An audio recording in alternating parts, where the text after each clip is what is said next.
2026 April 1 മുതൽ pan കാർഡുമായി ബന്ധപ്പെട്ട വിഷയങ്ങൾ കുറച്ച് മാറ്റങ്ങളൊക്കെ വന്നിട്ടുണ്ട്. ഇനി മുതൽ പാനിന് അപ്ലിക്കേഷൻ കൊടുക്കുന്ന സമയത്ത് നമ്മൾ ആധാർ കാർഡ് മാത്രം കൊടുത്താൽ പോരാ, അതിന്റെ കൂടെ ഒരു സപ്പോർട്ടിംഗ് ഡോക്യുമെന്റ് ആയിട്ടുള്ള ഡേറ്റ് ഓഫ് ബർത്ത് സർട്ടിഫിക്കറ്റ്, അതേപോലെ 10ാം ക്ലാസിന്റെ certificate, voters ID, driving licence, passport, ഇങ്ങനെയുള്ള ഏതെങ്കിലും ഒരു സപ്പോർട്ടിംഗ് ഡോക്യുമെന്റും കൂടി കൊടുക്കണം.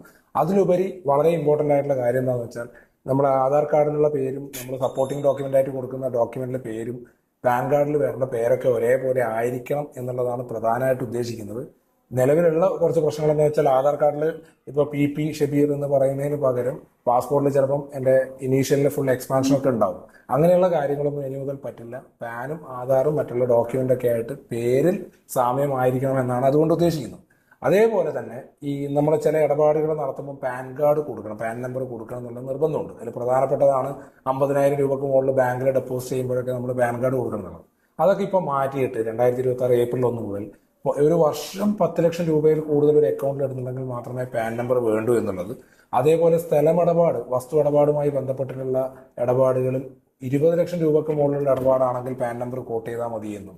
അതേപോലെ വാഹനം വാങ്ങിക്കുന്നതുമായി ബന്ധപ്പെട്ടിട്ട് പണ്ടൊക്കെ ഒരു മോട്ടോർ വെഹിക്കിൾ വാങ്ങിക്കണമെങ്കിൽ എന്തായാലും പാൻ നമ്പർ കൊടുക്കണം.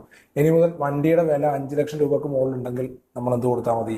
പാൻ നമ്പർ കൊടുത്താൽ മതി. അതേപോലെ ഹോട്ടലിന്റെ ബില്ല് 1 ലാഖിന് മുകളിലുണ്ടെങ്കിൽ ഇനി പാൻ നമ്പർ കോട്ട് ചെയ്താൽ മതി എന്നൊക്കെ പറഞ്ഞ് കുറച്ചധികം ചേഞ്ചുകൾ ഏപ്രിൽ 1 മുതൽ വന്നിട്ടുണ്ട്. ഇതൊക്കെ ഒന്ന് ഓർമ്മിച്ച് വെക്കുക. ഇനി ബാങ്ക് പോയിട്ട് ഡെപ്പോസിറ്റ് ചെയ്യണമെങ്കിൽ 50,000 രൂപക്ക് മുകളിൽ ഡെപ്പോസിറ്റ് ചെയ്യണം, അപ്പോൾ പാൻ നമ്പർ വേണമെന്ന് പറഞ്ഞാൽ നിങ്ങൾ പറയുക റൂൾ ഇങ്ങനെയാണ്, ഒരു വർഷം 10 ലക്ഷം രൂപയിൽ കൂടുതൽ ഡെപ്പോസിറ്റ് ചെയ്യുന്നുണ്ടെങ്കിൽ മാത്രം മതി എന്നുള്ളതാണ്.